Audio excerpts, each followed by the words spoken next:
This is the life of Book Nice. It's 4:26 a.m. I don't even know how I got where I'm at right now. Scruggs. Scruggs. Tell Book that because he's Shut up. I'm recording right now, God damn it.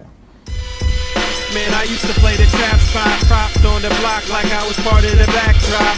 Now it's scale, props, effects, and backdrops. The right lighting, you never catch me biting. Say you make it look so real when you pose the figures fighting. I caught lightning, stuck it in the detour. Replicate epic scenes from the Creed War.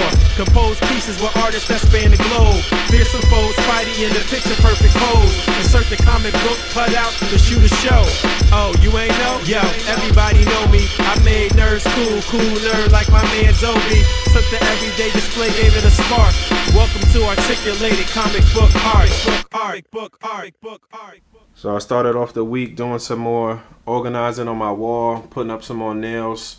I'm gonna get some 3 3/4 inch stuff up here. I'm just mapping out everything.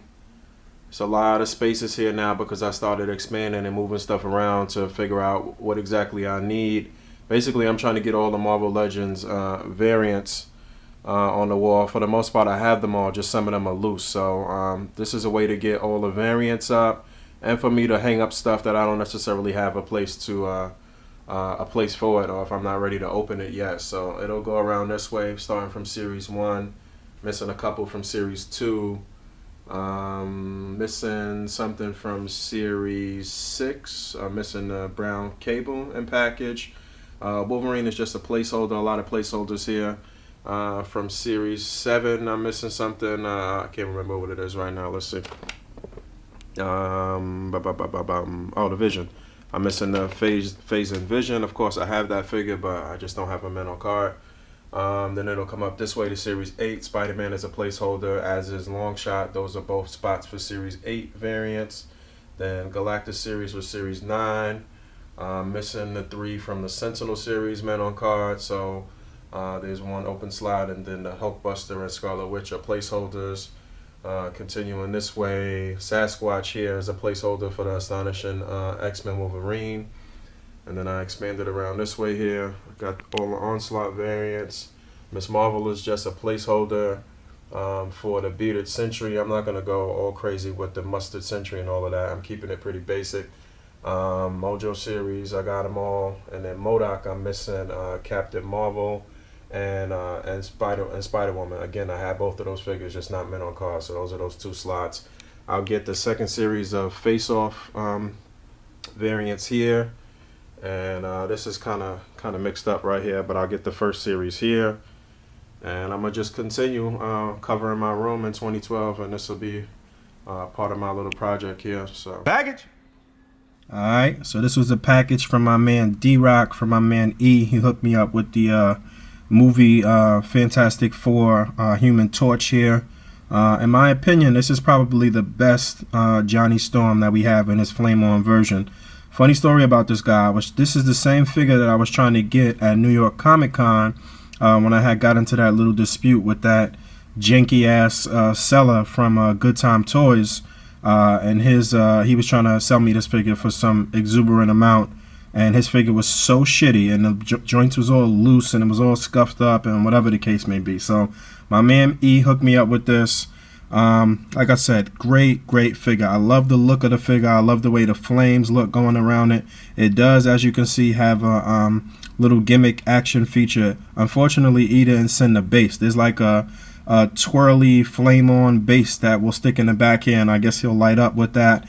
And I've seen people use that base for other figures. I've seen my man Charles Dukes use that base and attach it to his Cannonball figure to make it look like he's in rocket mode or what have you. But I'm happy to just have the figure by itself. It is a great figure. Like I said, in my opinion, this is the best Human Torch. So you get up and down motion, the head will turn. It's a ball jointed shoulder. It's a swivel at the bicep, double jointed elbows. It's a swivel here right at the wrist. It's a hinge at the wrist. You get individual finger articulation. You get an ab crunch. You get a waist swivel, ball jointed at the at the pelvis here, plus a swivel at the upper thigh. Plus you get the double jointed knees. You get a swivel at the shin. You get ankle articulation, you get toe articulation. This is Toy Biz at its best. Obviously, this is a Toy Biz figure, so of course you can get him into great flying poses. And give you a little idea how it looks with the light coming through it.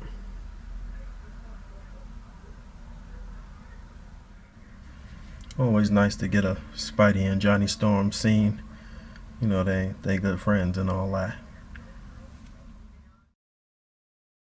So he's from this series that had the translucent Invisible Woman here. Shout out to my man Blue Devil. I actually got this in his contest some months ago. You can see him right there on the back.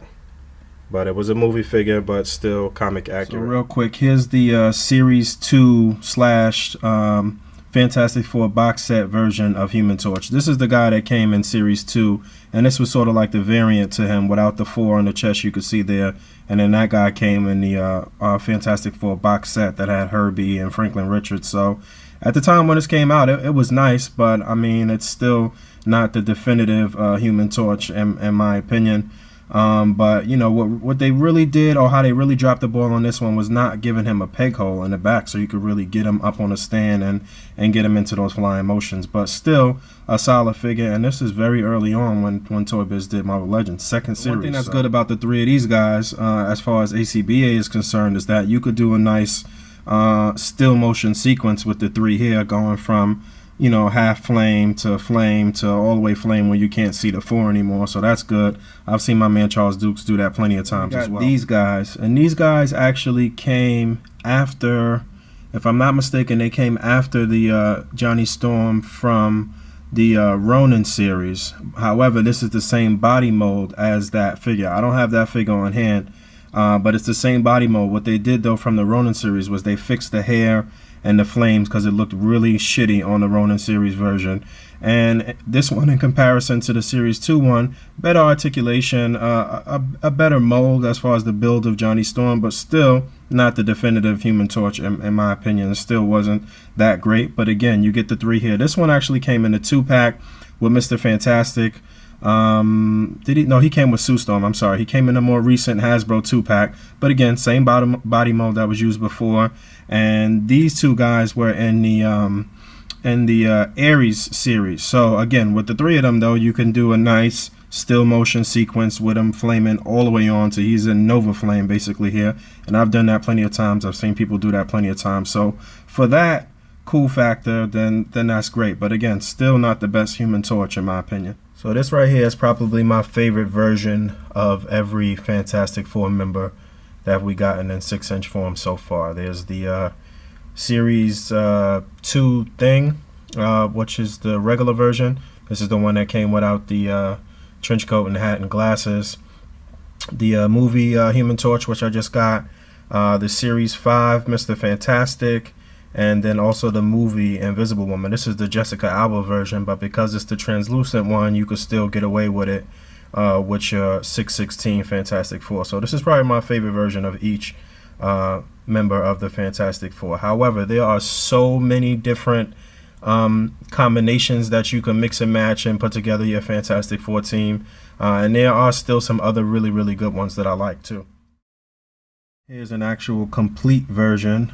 So this is all of the 2-pack figures, and when I say complete, I mean because their outfits are actually matching up. It's all the same hue of blue, and you know, they look good together. But this thing I really like too. This thing is really dope. This is just a re-release of the one that came out in the Ronin series, and they changed the color of his shorts. They gave him the color of these uniforms here. Before the shorts were a little darker blue, but this is a decent version of Fantastic Four because, like I said, all the uniforms match up. Only thing is, it's just kind of silly that if you want them in a relaxed state, that you still have these flames on Johnny Storm. So I forgot to mention that even on the Ronin series version of Fantastic Four, you can actually match those up too.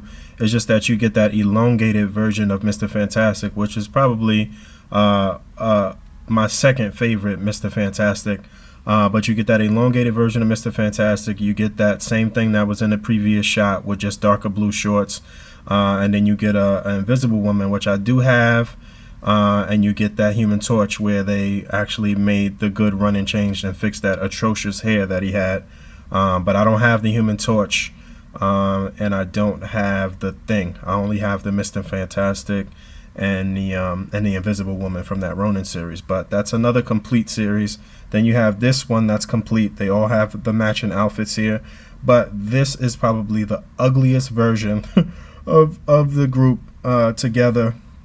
This Thing is just atrocious. He just looks like he's on dope or something like that. He's all discolored and the head sculpt is just whack. One thing that's good about this set is this was a box set. You get Herbie in the box set. You get Franklin Richards in the box set. You get the little balled up version of Mr. Fantastic as him as like a ball or whatever, which I don't really see too many people use in ACBA, but you could. You get the lab jacket with Mr. Fantastic, and I guess one or two other things, or the interchangeable parts for the big mallet hand and the big palm. So that was the good thing about that box set. But just this, the only good looking figure out of the set really to me is Mr. Fantastic. I mean, Johnny Storm's okay, but again, it's the half flamed version. But this Invisible Woman is just horrible, pretty sure it's the same body mold as the Black Widow or whatever, so she does have the badonkadonk. But other than that, it's not really a good figure, and that Thing is just really ugly. But it is a complete version. There's that Mr. Fantastic wrapped up there with Hulk in this So display. probably the only other complete version of the Fantastic Four, where the costumes match up. If you was lucky to pick up the Fantastic Four Classic series, the first and second wave of those figures, then you would basically have an Ultimates version of the Fantastic Four. Those costumes are very reminiscent of the Ultimates Fantastic Four uniforms. But I do actually have the Thing from that series, but none of the other ones. And there's that Thing taking the punch from Hulk.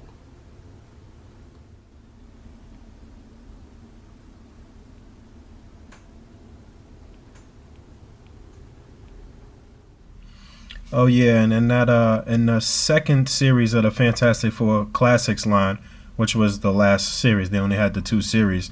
There was that Invisible Woman. She didn't have the greatest articulation, but that's probably the best head sculpt. There was a regular version. I'm talking about the version where they look like they're in their ultimate uniform, but the regular version of her, that head sculpt was really, really nice. And then there was a translucent version, which I never got a hold of.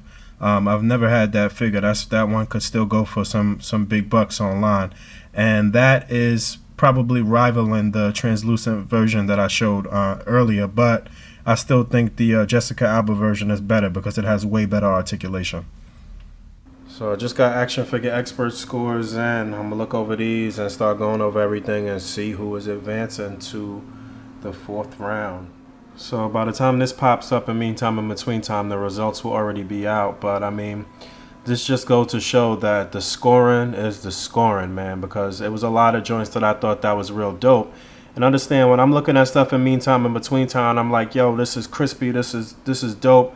I'm looking at it from a fan's perspective. I'm not really going in and critiquing it to the finest number at that particular point. I'm just looking at it as a fan. So don't get misguided and think because I think that your joint was dope that you definitely going to move on, or if I didn't say nothing about it that you eliminate it. It don't really work like that. It still comes down to the scoring, and I think that myself and the judges in this round did an excellent job on scoring. It was some overall, pretty much all of the displays were really dope, but just the technicalities, just like, you know, certain things just were not crispy enough in certain displays. So I mean, like, my man JD Meg is gonna get eliminated. I thought his display was very technically good. Like it was almost like robotic to a point the way he did it. I don't think his collage really meshed as well. I just don't think that was one of his strong points. And he scored well. He got a 41, but it just wasn't enough to advance. Same thing with Shartimus Prime. He scored pretty low in comparison to his other rounds. It just wasn't a good enough effort, but the display was dope. I mean, it was still a dope display. Everybody put out dope displays, but it just goes to show the scoring is the scoring, man. JRA Nightmare, who was one of my favorite displays in this round, still is not going to advance with a 38. Still, he has definitely still has some sloppy points in his display. A couple of things could have been better, but overall, it was a dope display.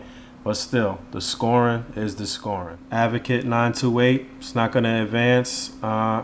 I don't know what happened. This was actually one of the ones that I scored, but he didn't have any clear, visible effects, and that's what just destroyed his score. I couldn't really give him any points in the effects department, and that's what destroyed his score. But like visually, it was a dope display, and his camera angles and his cut scenes and what have you was dope display. But he didn't have any clear visible effects.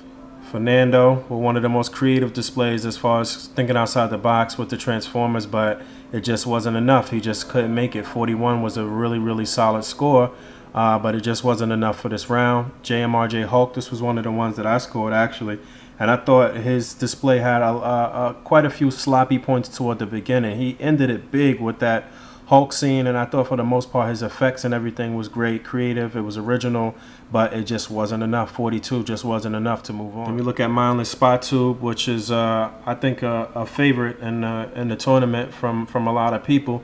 He almost didn't make it with a 43. He has been doing some very composed scenes, but this is actually one of the ones that I scored too, I believe, but his props and backdrops suffered a little bit because you could just see outside of his piece. He didn't have any side parts, just the back. He almost didn't make it with that, even though his set was really solid. So you should probably look out for that in the next round. And Chino Marino, which is I'm sure was one of the favorites in this round, he had a crazy display. Almost didn't make it because he was late. Still goes to show that he did really well if he could still skate by with his 43. Even though he was deducted, even though he was penalized for 3 points. So.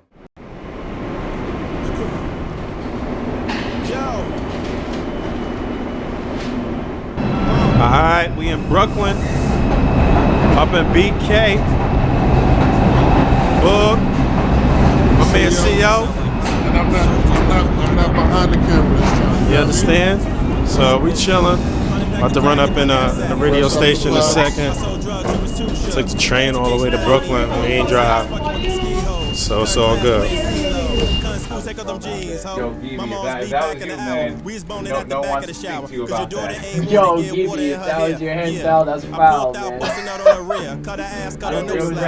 Swift chilling. We here in the box. I told you I was fresh out the box. Literally in the box. Look at these stockings right here. Socks. Got her. Oh, we might be on, okay, so we're apparently going to be on the next episode of ACBA. MTIT, baby. Oh yeah, we got the comic book Kingpin is in the building. Yes, sir. Chilling. Fresh out the box. Swift. My man CEO. No D. My man Gang Grizzly. And of course, Book Nice. We're chilling. City night. We chilling. We in Koreatown. About to get some food with my man Gang Grizzly. Ladies in the car right here. I didn't get no recording of the rhyme session on my camera, so hopefully I could get it from my man Pac-Man or No D. Who's that?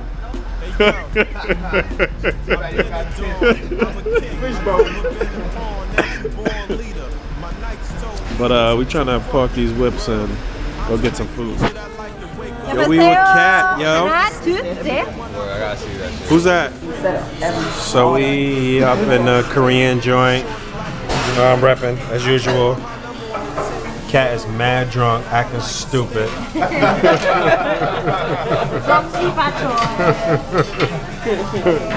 But we just chilling, having a good time. Eating, cooling out. What's so funny? No D's face. What? Radio? Radio? It's called, it's like an Italian restaurant. On 114th near the FDR Drive. That's not his soup? Just came in from a long night of everything. I woke up on somebody else's couch, but I had to go to the next building next to mine to catch my mailman. He had already dropped my slip off in my door, and now I'm waiting for him to go to the car out there, if you can see, I don't know, and get the package, and then I'm gonna go. All right, feels good to be home. I forgot to say last night when Swift was with us in the radio station, he actually had picked up these two Joes from me, Tunnel Rat and Sergeant Starker. So I got those. I had everybody's address out, but I'm fucking pissed right now. Like, you can see that the package has been tampered with in some way. Somebody must have looked into the box or whatever. I don't know if they took something or not. I know this package is from the Marvel Walkies. It was in a trade that we did. I think they sent a couple of extra things. I'm not sure. So I don't know the complete contents of the original package, and I'm about to find out, I guess, if everything that they meant to send is actually still in this box. But yo, like, all right, so this was what I traded for. I traded my Plastic Man, the SDCC Plastic Man. I had one of those that I had never opened for this Akuma right here. So thought that was a pretty fair, even trade. So I'm really happy to get this guy. And then it looks like I got a little Christmas gift here. So I got to open this up and see what this is. Big thanks, you guys. I appreciate it. So I hope this was the only two things that was in the package. This was secure inside the box. And maybe it might have been one little thing that they put over the top that some idiot at the post office took out. I don't know. I gotta hit them up and see. So big shout out to Joey and Nika for hooking me up with this little Christmas gift. This is what was in that little gift box. Big shout out to you guys. I really appreciate this. You could tell that they made it by hand and hooked it up. I'll definitely be rocking this at San Diego Comic-Con next year, man. So I really appreciate that, y'all. Probably my only Christmas gift I'm gonna get. But yo, what you hear in the background is the downloadable episode of Fresh Out the Box Radio from this past Thursday, where I was on there. In the last 30 minutes of the app, I murders it. I goes in freestyle, and if you follow me musically and you want to hear that, the link to download the full episode will be in the underbar of this video. Plus, there's actually some actual footage that'll be floating around out there on the web. On my man Gang Grizzly's channel, so you can see the tail end footage. There's footage from different people's cameras that was there. I didn't get any footage on my own camera, but you could hear the full 30-minute rant. You could download it. Understand though, Boog on his channel with A.C.B.A. is one thing. If you want to download that, it's not for kids. It's not kid friendly. It's street. It's gutter. It's cursing. It is what it is. So if you want to go there and download that, you do your own thing and you do that. But it's not for kids. Let me tell you.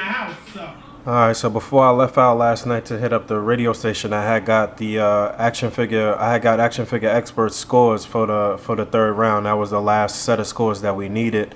I ended up scoring 6 entries. Action figure expert scored 5. Solid Snake scored 5. Trevor Harris scored 5. And the way that it worked out was that there was a 6-way tie for the last slot, because I was only advancing 10 people to the next round, and we had 6 people that scored 41. 41 was basically like the cutoff. You had to score 42 or above to move on. The way things worked out in this round. So we had 6 people at 41. So the 6 folks that came in with 41 was Charles Dukes, JMRJ Hulk, The Ninth Wonder, Fernando, Hazer Zero, and JD Meg 6314. Action Figure Expert was the first person to respond to me. I'm just giving y'all a little insight how this works. I just asked them straight up and down, who do he think out of the 6 people should be awarded one more point and moving on to the next round. At this particular point, when we coming together as judges, it's like an overall look of the display and what you did or whatever. The scoring is already in, so whatever category we decide to give you 1 point in, it really doesn't matter. We're gonna pick the person who was best overall. And he asked me how many points did JMRJ Hulk give for his props and how many for effects. That was one that I scored. I told him 9 for effects, 8 for props and backdrop. I said that I just thought his posing was a little weak in the beginning of the vid, and I could clearly see that his flooring was cardboard at one point. And so Action Figure Expert You know, he LOL, still a killer diorama. It's hard to pick out of those 6. What about adding 1 to Charles Dukes for cutouts? I actually like the multi-bubbles at the beginning.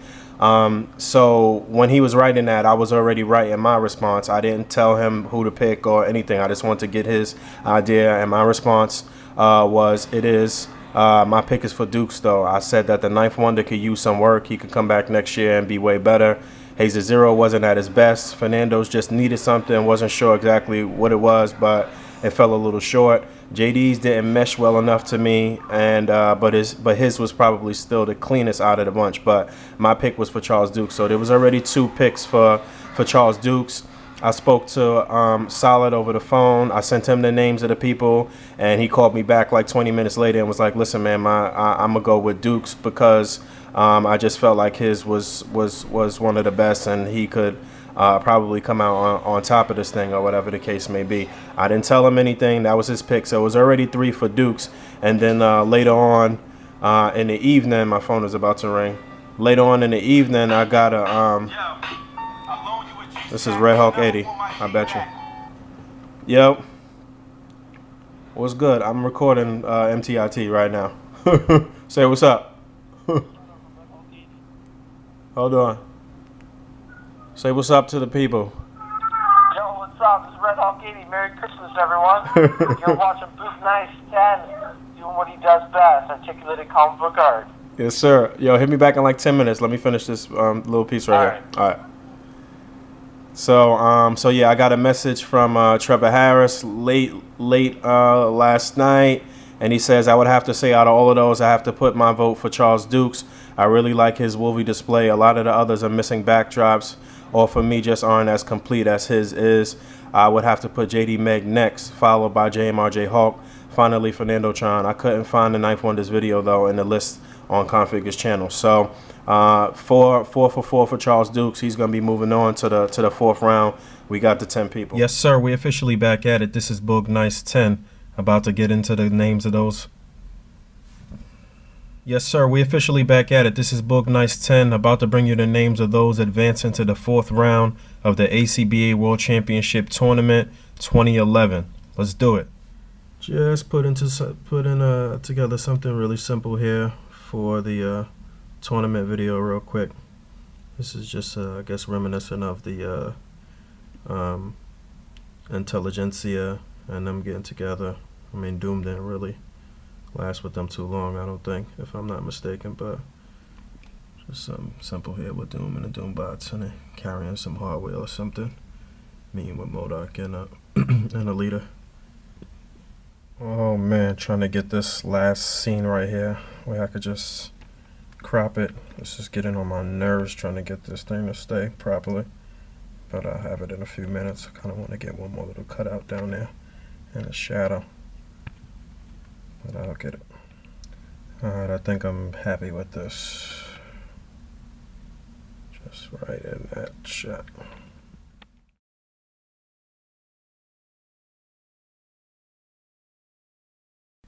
I'm a little late in the day, but I'm going to try to squeeze this into MTIT. Today is G.I. Joe Saturday on the Facebook. These guys been going in. Some real nice pictures up there, but I spent a good portion of the first part of this day in a fucking argument, and then the second half of the day, or the mid part of the day, I was sitting at Sprint trying to get my phone situated, and now most of the day is wasted, and I'm just now getting to like do some art and edit MTIT, so I'm trying to get a couple of things in there real quick. Open up the Sergeant Stalker and the Tunnel Rat here. Again, this is from the Renegades line.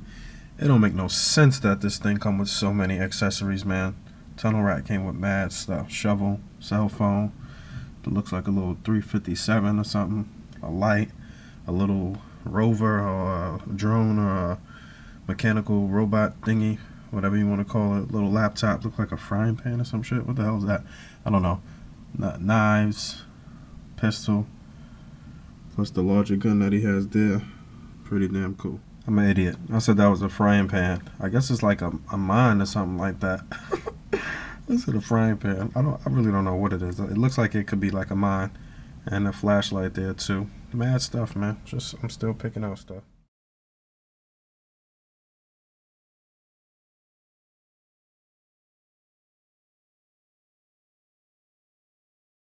Just so y'all know, it's Christmas morning.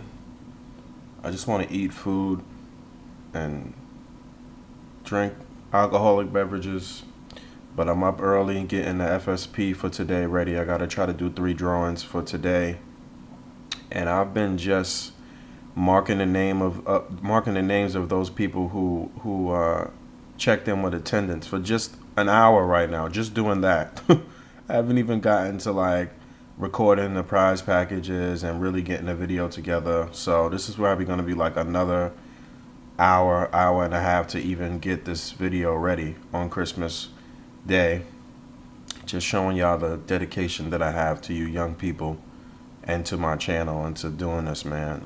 So hopefully, I didn't even eat breakfast or nothing yet. Hopefully in the next hour I'll finish just getting the template ready for the drawing.